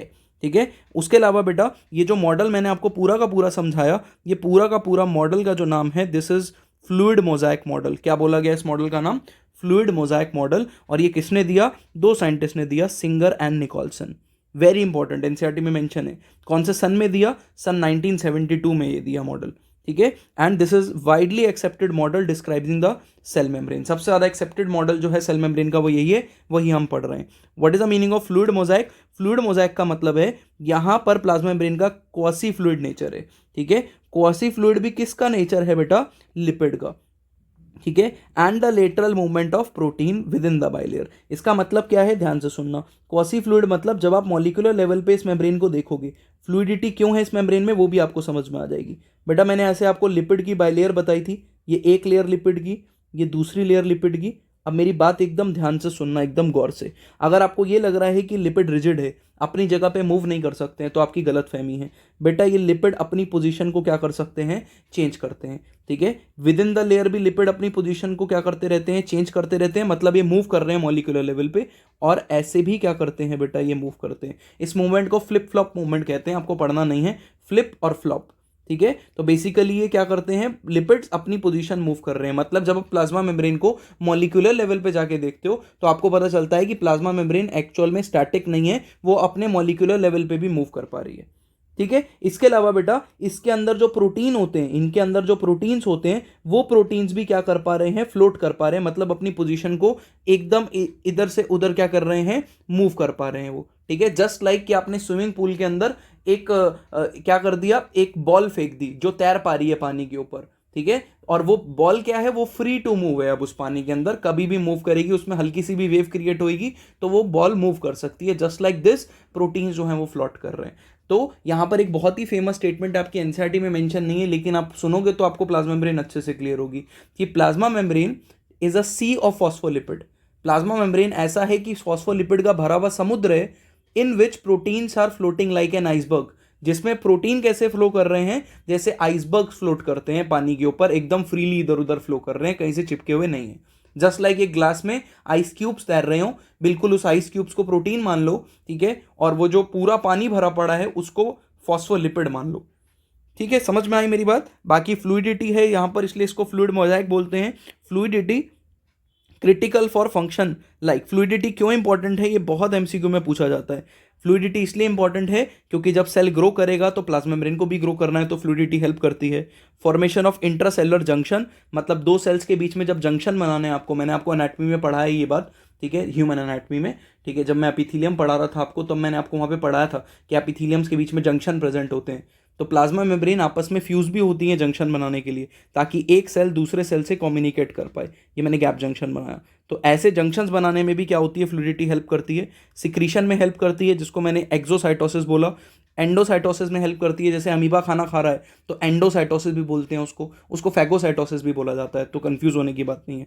सेल डिवीजन में हेल्प करती है बेटा, जब एक सेल डिवाइड होकर दो में बदल रहा होता है उस टाइम पे भी तो चेक करो, प्लाज्मा मेम्ब्रेन टूटती है और फ्यूज हो जाती है। तो ये फ्लूइडिटी जैसा फंक्शन हो गया इसका, कि फ्लूइड पानी की तरह बिहेव कर रही है, ठीक है। और सॉलिड की तरह बिहेव भी करती है, क्योंकि वो स्ट्रक्चरल सपोर्ट तो दे ही रही है सेल को। आउटर बाउंड्री तो है ही सेल की, सारे मॉलिक्यूल क्रॉस नहीं कर सकते हैं, इसलिए प्लाज्मा मेम्ब्रेन को सेमी परमिएबल भी बोला जाता है, ठीक है, या सिलेक्टिवली परमिएबल भी बोला जाता है। तो ये सॉलिड की तरह काम भी करती है और फ्लूइड की तरह काम भी करती है। That is why it is called as quasi fluid. क्या बोला जाता है इसको? Quasi fluid. समझ में आ गई बात? बाकी ये एनसीईआरटी का डायग्राम है, अब ये डायग्राम देख के आपको अच्छे समझ में आ जाएगा। आप चेक करो, ये ब्लू वाली जितनी बॉल्स दिख रही हैं ये हेड है बेटा फॉस्फोलिपिड की, ऊपर वाली लेयर। चेक करो, हर एक हेड से दो दो टेल्स निकल रही हैं। चेक करो ध्यान से देखो, टेल निकल रही है। ऐसी नीचे भी एक लेयर है। ये जो दोनों लेयर हैं इनके कौन से एंड एक दूसरे की तरफ है? क्या हेड एक दूसरे की तरफ है कि टेल एक दूसरे की तरफ है? इसके अलावा आपको बेटा यहाँ पे प्रोटीन दिख रहा है जो कि इंटीग्रल प्रोटीन है, ठीक है, जो मेंशन किया हुआ है एनसीईआरटी के अंदर। इसके अलावा बेटा आपको एक्सटेंसिक प्रोटीन्स भी दिख रहे हैं ये वाले। इसके अलावा बेटा आपको येलो स्ट्रक्चर्स दिख रहे हैं शुगर्स के, तो शुगर्स भी प्रेजेंट होता है, और इसमें बेटा कोलेस्ट्रॉल भी प्रेजेंट होता है। तो एनसीईआरटी ने सब मेंशन किया हुआ है। तो बताओ प्लाज्मा मेम्ब्रेन में क्या होता है? शुगर होता है, प्रोटीन होता है, लिपिड होता है, कोलेस्ट्रॉल होता है, कि सब होता है? सब होता है, ठीक है। लेकिन सबसे ज़्यादा क्या है? सबसे ज़्यादा आपके प्रोटीन्स और लिपिड्स प्रेजेंट है, ठीक है। जिसमें से अगर मैं बात करूँ आरबीसी की, तो उसमें प्रोटीन कितना? 52%, लिपिड कितना? 40%। याद रखना, इस पे क्वेश्चन आता है। समझ में आ गई मेरी बात? तो ये मैंने चार्ट की फॉर्म में आपको पूरा प्लाज्मा मेम्ब्रेन का स्ट्रक्चर बता दिया। आपके प्लाज्मा मेम्ब्रेन वाले टॉपिक में एक और स्ट्रक्चर दिया हुआ है, which is transport across membrane, ठीक है। ट्रांसपोर्ट अक्रॉस मेम्ब्रेन मतलब प्लाज्मा मेम्ब्रेन के अक्रॉस ट्रांसपोर्ट कैसे होता है सब्सटेंसेस का। तो कुछ डेफिनेशन है, पहले वो समझ लो फटाफट से। जैसे पहली डेफिनेशन दी है selectively permeable. What is the meaning of selectively permeable? कि प्लाज्मा मेम्ब्रेन सारे मॉलिक्यूल्स को अपने थ्रू जाने नहीं देगी, वो कुछ को तो अलाउ कर देगी लेकिन कुछ को अपने थ्रू जाने नहीं देगी, याद रखना है आपको। The plasma membrane is selectively permeable allowing certain molecules to pass through while restricting other. कुछ को रोक लेगी और कुछ को पास होने देगी। उसके बाद बेटा second definition simple diffusion. Simple diffusion का बहुत ही आसान एग्जांपल है बेटा, ठीक है, कि कोई भी चीज़ अगर अपनी हाई कंसंट्रेशन से लो कंसंट्रेशन की तरफ जा रही है तो इसको क्या बोलेंगे हम? Simple diffusion. और किसी भी मॉलिक्यूल को हाई कंसंट्रेशन से लो कंसंट्रेशन पे जाने के लिए, हाई कंसंट्रेशन मतलब हाई एनर्जी, लो कंसंट्रेशन मतलब लो एनर्जी, हाई एनर्जी से लो एनर्जी जाने के लिए कोई एक्सटर्नल एनर्जी लगाने की जरूरत नहीं होती है, ठीक है। अगर मैं फर्स्ट फ्लोर पे बैठा हूँ और मैं यहाँ से कूद जाऊँ तो मेरी एनर्जी नहीं लगेगी, जबकि मैं नीचे से ग्राउंड फ्लोर से फर्स्ट फ्लोर पे आने की कोशिश करूं तो मेरे को एनर्जी लगानी पड़ेगी। क्यों? क्योंकि मैं ऑलरेडी फर्स्ट फ्लोर पे हाई एनर्जी पे बैठा हूं, ग्राउंड लो एनर्जी पे। तो ऐसे ही हाई कंसंट्रेशन मतलब high energy of molecule, low concentration मतलब लो एनर्जी ऑफ मॉलिक्यूल। तो हाई कंसंट्रेशन से लो कंसंट्रेशन जाने पे एनर्जी का रिक्वायरमेंट नहीं होता है, इसी को कहते हैं सिंपल डिफ्यूजन, ठीक है। ये मैंने जब आपको ब्रीदिंग पढ़ाया था तो वहां भी क्लियर कर दिया था कि हाई कंसंट्रेशन से लो कंसंट्रेशन मतलब simple diffusion. Next is osmosis. अगर ऐसा ही एक डिफ्यूजन वाटर का हो रहा हो तो वाटर का movement across the membrane from high concentration to the low concentration. अगर पानी अपने हाई कंसंट्रेशन से लो कंसंट्रेशन में जा रहा है, ठीक है, तो इस प्रोसेस को हम कहते हैं क्या? ऑस्मोसिस। और ऑस्मोसिस एक टाइप का डिफ्यूजन है। तो osmosis is a special type of diffusion, कुछ नई चीज नहीं है। बस ऑस्मोसिस में पानी का डिफ्यूजन होगा और हाई कंसंट्रेशन से लो कंसंट्रेशन होगा, एज सिंपल एज दैट, ठीक है। तो इसका मतलब अगर ये मेम्ब्रेन है तो इस मेम्ब्रेन पे आपके पानी को मूव करना है फ्रॉम हाई कंसंट्रेशन टू लो। और ऑस्मोसिस दो प्रकार का हो सकता है। अगर सेल के अंदर हो रहा है तो इसको बोलते हैं एंडोस्मोसिस, और अगर ये सेल के बाहर आ रहा है तो इसको बोलते हैं एक्सोस्मोसिस। तो ऑस्मोसिस दो प्रकार का, एंडोस्मोसिस एंड एक्सोस्मोसिस, ठीक है। उसके अलावा बेटा carrier proteins, what are carrier proteins मैंने बताया, वो प्रोटीन्स, ठीक है, वो प्रोटीन्स जो कि सेल के एक प्लाज्मा मेम्ब्रेन के एक साइड से दूसरे साइड पे ओपन हो रहे हैं और वो एक पर्टिकुलर मॉलिक्यूल को कैरी करके एक साइड से दूसरे साइड ट्रांसपोर्ट कर पाए, उनको क्या बोलते हैं हम? Carrier protein. तो कैरियर का मतलब ये हो गया कि ये क्या कर रहे हैं? कैरी कर रहे हैं किसी को, राइट। अब now the question is, sir किसी मॉलिक्यूल को कैरी करने की जरूरत क्यों पड़ेगी? तो आप ध्यान से सुनना बेटा, प्लाज्मा मेम्ब्रेन में क्या होता है ना, एक बहुत बड़ा रीजन हाइड्रोफोबिक है। चेक करो, ये जो बीच में आपको पूरी टेल दिख रही है, दिस इज हाइड्रोफोबिक। कैसी है नेचर में? It is not hydrophilic, this is hydrophobic in nature, ठीक है। ये जो हाइड्रोफोबिक आपको एंड दिख रहा है, ये अपने थ्रू कभी भी पोलर मॉलिक्यूल्स को या फिर हाइड्रोफिलिक मॉलिक्यूल्स को, खुद पानी या पानी में डिजोल्व होने वाले मॉलिक्यूल्स को अपने थ्रू ट्रांसफर होने नहीं देगा। दोबारा सुनो, मैंने क्या बोला? मैंने ये बोला कि प्लाज्मा मेम्ब्रेन में एक बहुत बड़ा रीजन वो है जो कि हाइड्रोफोबिक है, टेल रीजन, ठीक है। तो ये रीजन किसी भी ऐसे मॉलिक्यूल को जो पानी हो या वाटर लविंग हो, मतलब हाइड्रोफिलिक हो जिसको हम पोलर बोलते हैं, या पोलर हो, तीनों में से कुछ भी कह दो, ठीक है, वाटर सॉल्यूबल, हाइड्रोफिलिक या पोलर हो, उसको पार करने नहीं देगा। तो अगर किसी भी पोलर मॉलिक्यूल को पार होना है प्लाज्मा मेम्ब्रेन के, क्यों पार होना पड़ेगा? क्योंकि उसकी जरूरत है सेल के अंदर, ठीक है, बहुत ज़्यादा ज़रूरी है वो सेल के लिए, तो उसको ज़रूरत पड़ेगी एक कैरियर प्रोटीन की, ठीक है। तो वो पोलर मॉलिक्यूल, ठीक है, जो प्लाज्मा मेम्ब्रेन को क्रॉस नहीं कर सकते हैं क्योंकि पोलर है वो, ठीक है, उनको कैरियर प्रोटीन चाहिए होता है, ठीक है, to facilitate their transport across the non polar lipid bilayer. तो लिपिड बाइलेयर जो बीच में से नॉन पोलर है, उससे ट्रांसपोर्ट होने के लिए बेटा एक कैरियर प्रोटीन चाहिए जो इन मॉलिक्यूल्स को कैरी करके सेल के अंदर पहुंचा दे या सेल के अंदर से बाहर पहुंचा दे। क्यों? क्योंकि या तो इसकी सेल के अंदर जरूरत है या सेल के बाहर जरूरत है, तो प्लाज्मा मेम्ब्रेन को तो क्रॉस कराना पड़ेगा ना। तो उसके सॉल्यूशन के लिए हमारे प्लाज्मा मेम्ब्रेन में कुछ प्रोटीन्स प्रेजेंट है जो एक साइड से दूसरे साइड पे मॉलिक्यूल को ट्रांसपोर्ट कर सकते हैं। These molecules are called as what? Carrier proteins, ठीक है। इसके अलावा बेटा एक्टिव ट्रांसपोर्ट मतलब ऐसा ट्रांसपोर्ट जिसमें एनर्जी लगे, ठीक है। तो कुछ मॉलिक्यूल्स को ट्रांसपोर्ट करने के लिए आपको एनर्जी की जरूरत पड़ती है, एटीपी यूज करना पड़ता है, उसको बोलते हैं हम क्या? Active transport. और ऐसा ट्रांसपोर्ट जिसमें एनर्जी ना लगे उसको बोलते हैं पैसिव ट्रांसपोर्ट, ठीक है। एक्टिव ट्रांसपोर्ट कब करने की जरूरत पड़ेगी? सोचो, मैंने बोला कि मैं छत से कूद जाऊं, फर्स्ट फ्लोर से कूद गया मैं, लेट से, ठीक है, तो क्या मेरे को एनर्जी एक्सटर्नल लगाने की जरूरत पड़ी? Answer is no. लेकिन ऊपर चढ़ने में लग पड़ी। तो मैं आपसे एक क्वेश्चन पूछना चाह रहा हूँ कि अगर ट्रांसपोर्ट होने में एनर्जी लग रही है तो क्या लग रहा है, मॉलिक्यूल्स कहाँ से कहाँ ट्रांसपोर्ट हो होंगे, from high concentration to low concentration या from low concentration to high concentration. ठीक है, दोबारा सुनो मैंने क्या बोला, एनर्जी लगानी पड़ रही है मॉलिक्यूल्स को ट्रांसपोर्ट करने के लिए, तो तभी लगानी पड़ेगी ना जब आप लो एनर्जी से हाई एनर्जी पे लेकर आ रहे हो। आपको ग्राउंड से फर्स्ट फ्लोर पे लाने पे एक्सटर्नल एनर्जी लगेगी। तो इसलिए याद रखना है कि एक्टिव ट्रांसपोर्ट एक ऐसी प्रोसेस होती है जिसमें अगेंस्ट द कंसंट्रेशन ग्रेडियंट आप मॉलिक्यूल्स को ट्रांसपोर्ट करते हो। अगेंस्ट द कंसंट्रेशन ग्रेडियंट मतलब लो कंसंट्रेशन से हाई कंसंट्रेशन की तरफ मॉलिक्यूल्स पहुंचा रहे हो, क्योंकि उनकी ज्यादा जरूरत है सेल के अंदर, ऐसा कुछ हो रहा है। ठीक है, इसका एग्जाम्पल है पंप। ठीक है बेटा, पंप भी एक प्रोटीन्स होते हैं जो एटीपी कंज्यूम करते हैं और आपके मॉलिक्यूल्स को क्या करते हैं, हाई कंसंट्रेशन से कहाँ पहुंचा, लो कंसंट्रेशन से कहाँ पहुंचा देते हैं, हाई कंसंट्रेशन पे। तो ऊपर वाला पॉइंट में मिटा देता हूँ, तो लो से हाई पे पहुंचा देंगे, ये आपको ध्यान रखना है। ठीक है, बाकी मैंने आपके सामने बेटा पैसिव और एक्टिव ट्रांसपोर्ट का एक डिफरेंस लिखा है। क्यों? क्योंकि आपके स्कूल टीचर्स पूछते हैं और नीट में भी इससे रिलेटेड क्वेश्चंस बहुत सारे आते हैं। तो पैसिव मतलब क्या हो गया, एटीपी लगेगा कि नहीं, तो पैसिव मतलब नो एटीपी। ठीक है, और एक्टिव मतलब एटीपी विल बी कंज्यूम्ड। तो सबसे पहले एनर्जी की रिक्वायरमेंट, कोई एनर्जी नहीं लगेगा पैसिव में, एक्टिव में एनर्जी लगेगी। तो उसको नोट्स में जरूर ऐड कर लेना।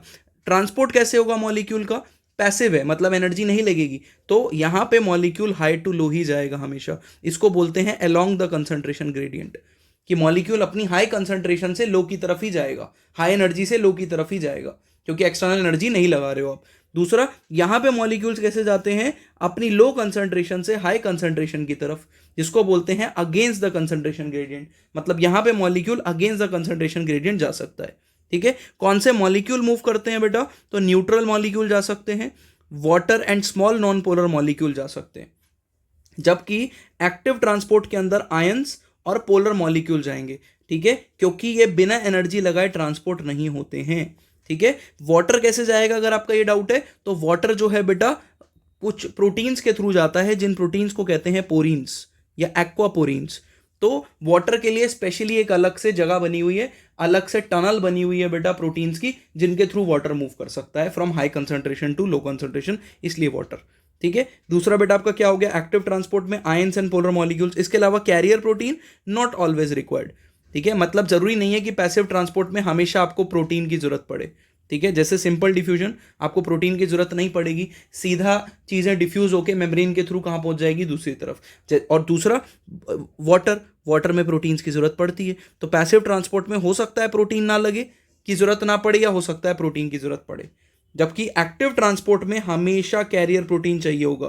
क्योंकि अगर आप एटीपी लगा रहे हो तो किसी ना किसी प्रोटीन पे लगाओगे ना एटीपी, जो पंप का काम करेगा। जैसे हमारे घर में जो मोटर होती है वो पंप का काम करती है, तो मैं इलेक्ट्रिकल एनर्जी देता हूं, तब जाके वो जमीन के नीचे से पानी उठा के मेरी टैंक में भरती है, क्योंकि टैंक ऊपर रखा हुआ है और जमीन में जो पानी है उसकी एनर्जी कम है, तो नीचे से एनर्जी उठाकर आपको ऊपर रखना है वहां पे।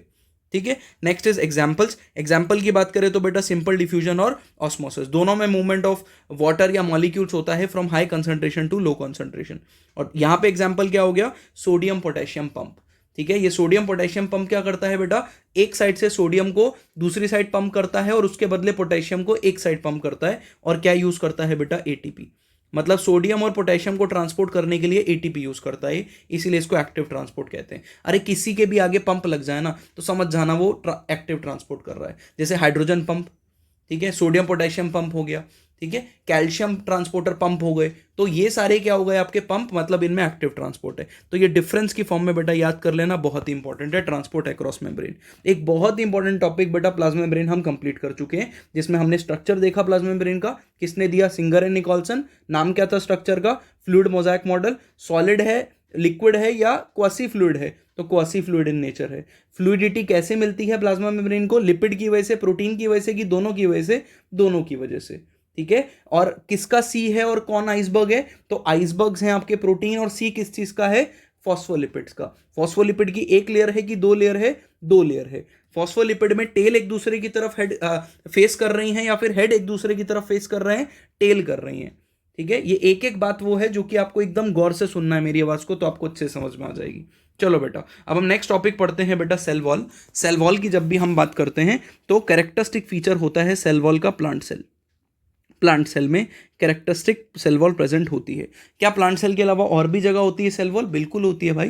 फंगस में होती है, प्रोटिस्टा में दिखती हैं आपको कुछ मेंबर्स के अंदर, फंगस में दिखती हैं, तो और भी एल्गे में दिखती हैं। एल्गे तो प्लांट का ही मेंबर हो गया, तो इसलिए ये सेल है। बाकी मैं प्लांट सेल को जब एक्सप्लेन करने की कोशिश करता हूँ तो मैंने इस लेक्चर के स्टार्टिंग में आपको पढ़ाया था कि प्लांट सेल जब भी बनते हैं वो आपस में चिपके हुए बनते हैं, ठीक है। तो जब भी आप सेल वॉल स्टडी करते हो तो दो प्लांट सेल वॉल को एक साथ स्टडी करते हो।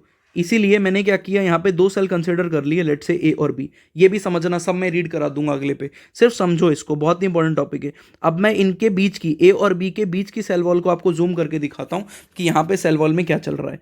तो होता क्या है बेटा, दो प्लांट सेल की सेल वॉल को आपस में चिपकाने के लिए बीच में एक सीमेंटिंग मटेरियल प्रेजेंट होता है जो चिपका के रखता है, सीमेंट करके रखता है दो सेल वॉल को आपस में। इस सीमेंटिंग मटेरियल को बोला जाता है बेटा मिडल लैमेला। क्या बोला जाएगा इसको? Middle lamella, middle lamella. और ये मिडल लैमेला बनी होती है कैल्शियम पैक्टेट की, कैल्शियम कंपाउंड्स की बनी होती है, जिसमें से बहुत ही फेमस कंपाउंड क्या हो गया? कैल्शियम पैक्टेट, ठीक है, याद रखना है कैल्शियम पैक्टेट, ठीक है। और अब ध्यान सुनना, मैं इस साइड पे जो भी बनाऊंगा मिडल लैमेला के वो ए सेल का पार्ट होगा, इस साइड पे जो भी बनाऊंगा वो बी सेल का पार्ट होगा। आपको होपफुली समझ में आ रहा है। मैंने अभी ये मिड वाला पोर्शन आपको जूम करके बना के दिखा रहा हूं। इस साइड पे ए सेल है और इस साइड पे बी सेल है, इस साइड पे बी सेल है। समझ में आ गई मेरी बात? अब देखो, अब क्या होता है बेटा, ए सेल की साइड पे एक वॉल आती है जो ए सेल सबसे पहले बनाता है। ये वॉल बहुत पतली होती है, पॉइंट टू बी नोटेड, ये वॉल बहुत पतली होगी और कंटिन्यूअस होगी। सिमिलरली बी साइड पे भी बी की अपनी वॉल आती है, ठीक है, सबसे पहले जो वॉल बनेगी, ये बी की वॉल भी बहुत पतली होगी और कंटिन्यूअस होगी। ये जो वॉल सबसे पहले बनी ए और बी की, ए की इस साइड वाली, बी की इस साइड वाली, इन वॉल्स को हम बोलते हैं बेटा प्राइमरी वॉल। क्या बोला जाता है इन वॉल को? Primary cell wall. Primary cell wall का कैरेक्टरिस्टिक फीचर क्या है कि ये थिन होती हैं और साथ में ये कंटिन्यूअस होती हैं, कहीं पे टूटी हुई नहीं होती हैं। दूसरी बात जो याद रखनी है वो ये है कि ए और बी की जो प्राइमरी वॉल है वो इस सेल के साथ साथ बड़ी भी होगी, मतलब दे कैन ग्रो। ए और बी की वॉल जो होंगी वो आपस में बड़ी हो सकती हैं, क्योंकि जब सेल छोटा था तभी ये वॉल बन गई। तो इसका मतलब अब जब सेल बड़ा होगा तो सेल के साथ साथ बड़ी भी होगी ये वॉल, और साथ में जैसे जैसे सेल बड़ा होता रहता है ना, ये वॉल पतली होती रहेगी। क्यों? क्योंकि खिंच रही है।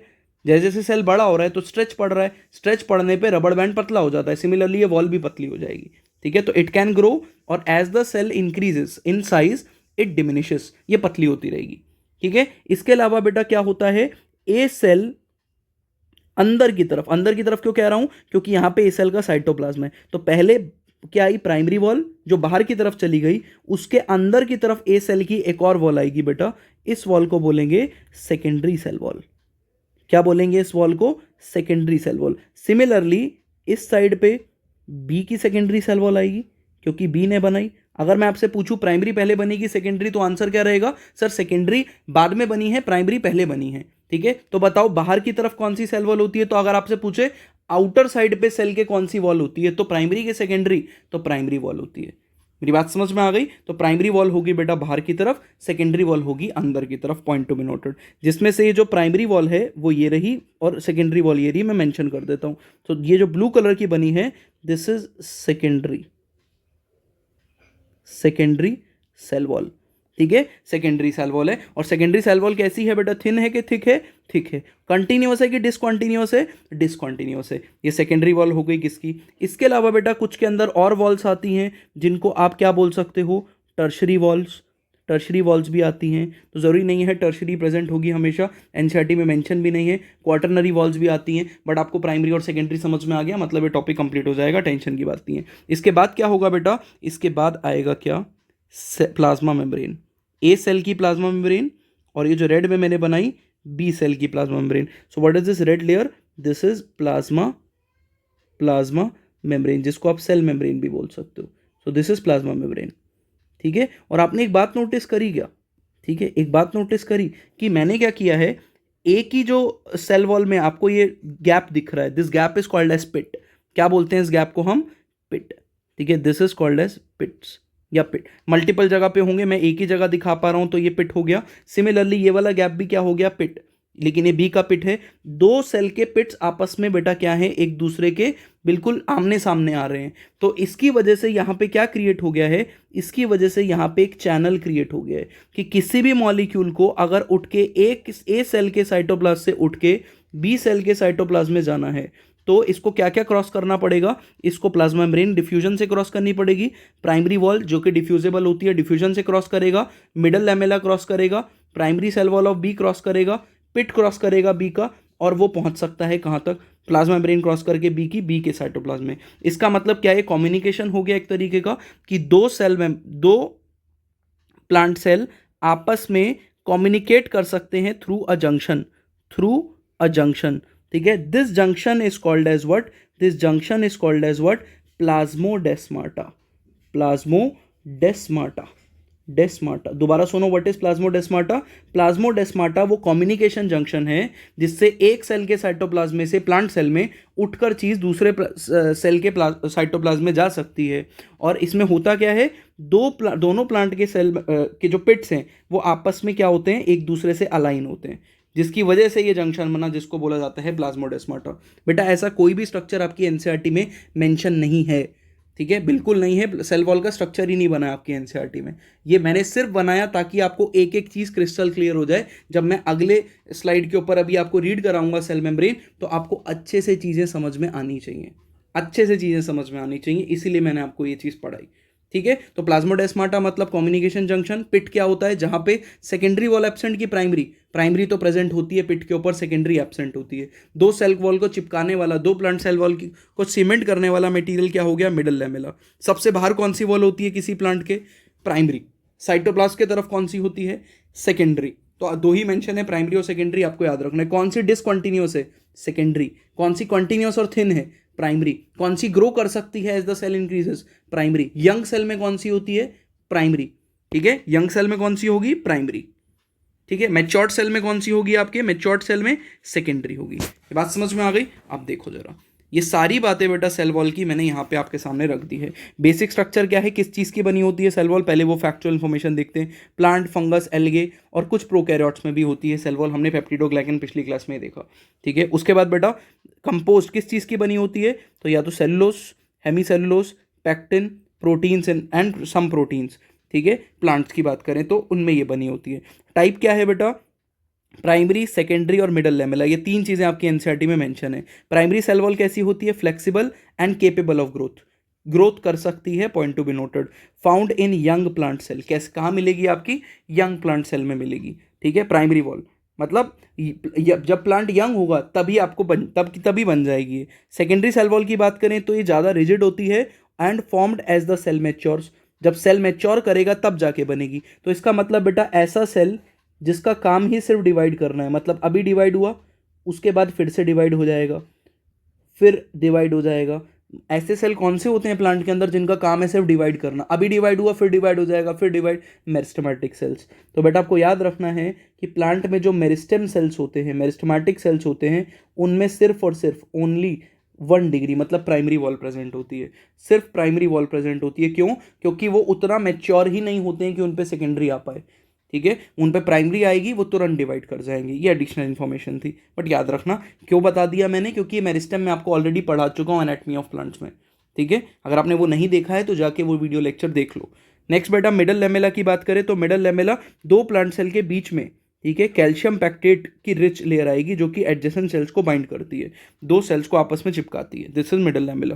फंक्शन की बात करें प्लांट सेल वॉल के तो स्ट्रक्चरल सपोर्ट पर प्रोवाइड करेगी, सेल की शेप मेंटेन करती है, बैरियर का काम करती है पैथोजेंस मतलब डिसीज कॉजिंग माइक्रो ऑर्गेनिजम्स के लिए, कि कोई बैक्टीरिया घुसने की कोशिश कर रहा है तो सेल वॉल से जूझना पड़ेगा, और मैकेनिकल डैमेज से बचाएगी, कोई भी स्ट्रेस आएगा प्लांट पे तो उससे प्रोटेक्ट करेगी। And it facilitate cell to cell communication via plasmodesmata. तो ये एक कनेक्शन भी बनाती है सेल टू सेल, जिसको क्या बोलते हैं हम, प्लाज्मोडेस्माटा।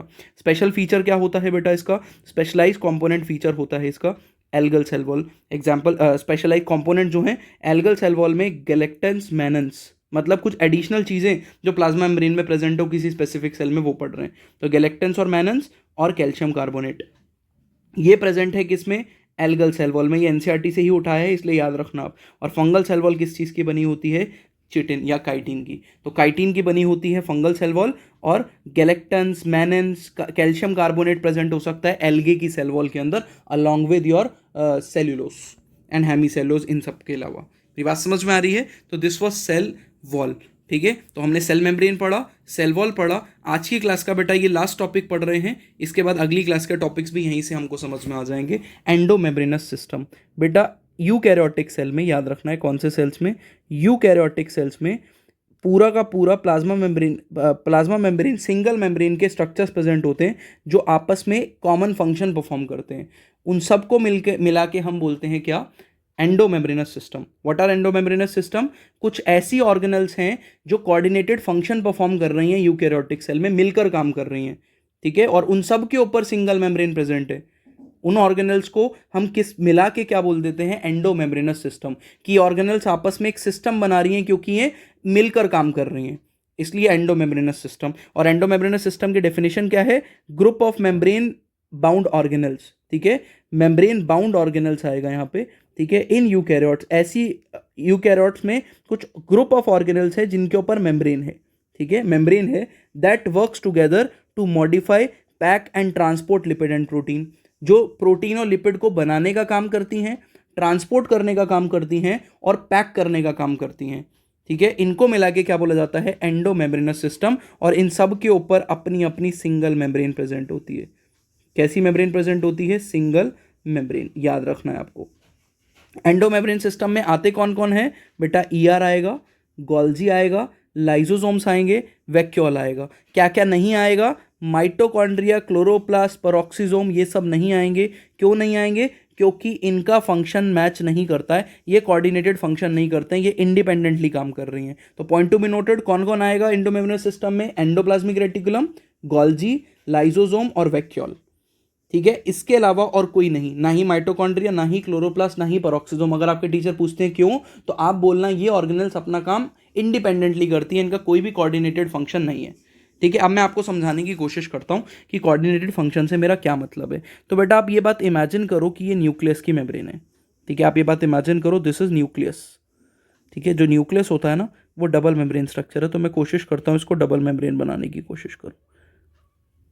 ठीक है, मैंने कोने पे बनाया, ये पूरा सर्कुलर होगा न्यूक्लियस। ठीक है, मैंने कोने पे बनाया। न्यूक्लियस से क्या होगा बेटा?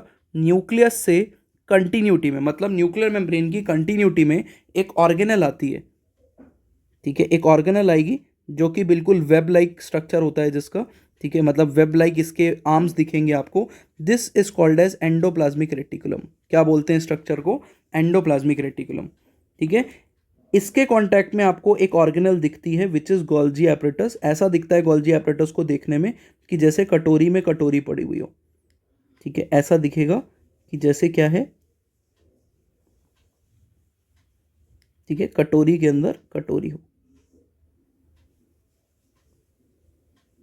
ठीक है, ऐसा। और ये जो कटोरियां हैं वो आपस में लिंक्ड भी हैं, इंटरकनेक्टेड हैं। This is called as what? This structure is called as Golgi. Golgi. और ये मैंने बना दिया क्या बेटा? ये मैंने बना दिया प्लाज्मा मेम्ब्रेन। ठीक है, ये जो स्ट्रक्चर बनाया, what is this? This is plasma membrane. ठीक है, अब मैं आपको समझाने की कोशिश करता हूं कि कोऑर्डिनेटेड फंक्शन कैसे हो रहे हैं यहाँ पे। तो ध्यान से सुनना बेटा। एंडोप्लाज्मिक रेटिकुलम ने लेट से कुछ सिंथेसाइज किया। क्या सिंथेसाइज किया? लेट से एंडोप्लाज्मिक रेटिकुलम ने प्रोटीन या लिपिड बनाया। अब इस प्रोटीन और लिपिड को मॉडिफाई करने के लिए, ठीक है, मॉडिफाई और अच्छे से पैक करने के लिए ये कहाँ भेजना है इसको? गोल्जी एपरेटस के पास। क्योंकि packaging body of the cell, याद करो पहला लेक्चर, गोल्जी को बोलते हैं। लेकिन इस लिपिड या प्रोटीन को बनाया किसने? ईआर ने। और गोल्जी एपरेटस की तरफ भेजना है, तो क्या करता है ईआर? ईआर से ये जो आपका प्रोटीन है, ये एक वेसिकल की फॉर्म में। What is the meaning of vesicle? Vesicle मतलब ऐसा स्ट्रक्चर जिस पे ऊपर एक मेम्ब्रेन चढ़ी हुई हो और अंदर क्या प्रेजेंट हो? अंदर इसके एंजाइम्स या प्रोटीन्स या लिपिड प्रेजेंट हो, लिपिड वगैरह प्रेजेंट हो। ये वेसिकल हो गए। ये क्या हो गए? These are vesicles. वेसिकल्स मतलब पैकेट्स जिसके ऊपर मेम्ब्रेन चढ़ी हो और अंदर प्रोटीन या लिपिड हो। अब ये कहाँ की तरफ जाएगा? ये जाएगा गोल्जी एपरेटस की तरफ। क्यों जा रहा है सर ये गोल्जी एपरेटस की तरफ? क्योंकि इस प्रोटीन या लिपिड को मॉडिफाई होना है, और मॉडिफिकेशन करके पैकेजिंग का काम कौन करेगा? लिपिड। मॉडिफाई और पैक करेगा। ये वेसिकल जाके फ्यूज हो जाएंगे बेटा गोल्जी एपरेटस से। ये गोल्जी एपरेटस से फ्यूज हुए। अब ये प्रोटीन जो है गोल्जी एपरेटस में आगे की तरफ मूव करेगा और अब ये प्रोटीन जो भी है या लिपिड है ये फिर से वेसिकल्स की फॉर्म में बाहर निकलेगा। अब की बारी इसकी पैकेजिंग और अच्छे से हुई हुई होगी और इसके अंदर जो भी प्रोटीन होगा वो मॉडिफाइड होगा या लिपिड मॉडिफाइड होगा। तो गोल्जी ने इस लिपिड या प्रोटीन को मॉडिफाई कर दिया और अब इसको वापस से पैक करके बेटा रिलीज कर दिया। वापस से पैक करके क्या कर दिया, रिलीज। और अब एक बात इमेजिन करो, अगर इसने रिलीज कर दिया है, अब इस पैकेट को जिसको हम वेसिकल बोल रहे हैं, वेसिकल, बेटा इस वेसिकल के दो काम हो सकते हैं। या तो इसको इसकी ज़रूरत सेल के अंदर हो सकती है या फिर इस वेसिकल के अंदर जो प्रोटीन प्रेजेंट है इसकी ज़रूरत सेल के बाहर हो सकती है कि इसको सिक्रीट होना है बॉडी के बाहर, ठीक है, सेल के बाहर, आई एम सॉरी, तो सेल के बाहर इसकी ज़रूरत है, किसी दूसरे सेल पे भेजना है, तो ये वेसिकल जाएंगे और ये वेसिकल जाके प्लाज्मा मेम्ब्रेन से फ्यूज़ हो जाएंगे और अपने अंदर के जो भी क्या होंगे एंजाइम्स या प्रोटीन्स या फिर लिपिड्स होंगे उसको सेल के बाहर रिलीज कर देंगे। फ्यूज़ होने के बाद बाहर चला जाएगा स्ट्रक्चर। ठीक है, समझ में आई मेरी बात, ये बाहर चला गया। अगर इसकी सेल के अंदर ज़रूरत है तो ये सेल के अंदर पड़ा रहेगा। मतलब ये जो वेसिकल, ठीक है, बना, वो वेसिकल कहाँ पड़ा रहेगा, सेल के अंदर। लेकिन मेरा ये सवाल है, इस वेसिकल के अंदर का प्रोटीन बनाया किसने, एंडोप्लाज्मिक रेटिकुलम ने।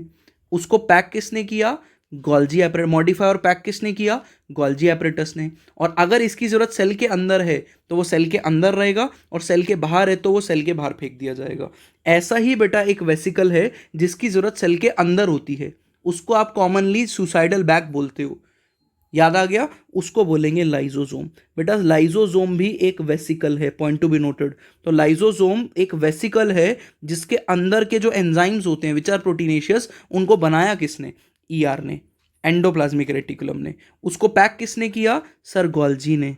ठीक है, और उसकी जरूरत सेल के अंदर है, इसीलिए ये वेसिकल कहाँ पड़े होते हैं, लाइजोसोम। तो आपको तीन ऑर्गेनल समझ में आई, एंडोप्लाज्मिक रेटिकुलम, गोल्जी और लाइजोसोम। ये तीनों आपस में कैसे कोऑर्डिनेटेड है, इनका आपस में संबंध या रिलेशनशिप क्या है, आपको ये बात अच्छे से समझ में आ गई होपफुली, कि ईआर ने बनाया, गोल्जी ने मॉडिफाई और पैक किया, और सेल के बाहर जरूरत है तो एक्सोसाइटोसिस के थ्रू बाहर फेंक दिया, या फिर सेल के अंदर जरूरत है तो ये पैकेट सेल के अंदर ही रहेंगे, जिसमें से एक पैकेट है लाइजोसोम। ठीक है, अब सर इसमें वैक्यूल क्या काम कर रहा है, तो बेटा लेट से इसमें से किसी की जरूरत अभी सेल के अंदर नहीं है, ठीक है, अभी जरूरत नहीं है और बाहर तो है ही नहीं, तो वैक्यूल क्या करता है, कोई भी ऐसी चीज जिसकी सेल में जरूरत नहीं है अभी, वो जाकर स्टोर कर लेगा बेटा कहां पर, वैक्यूल में।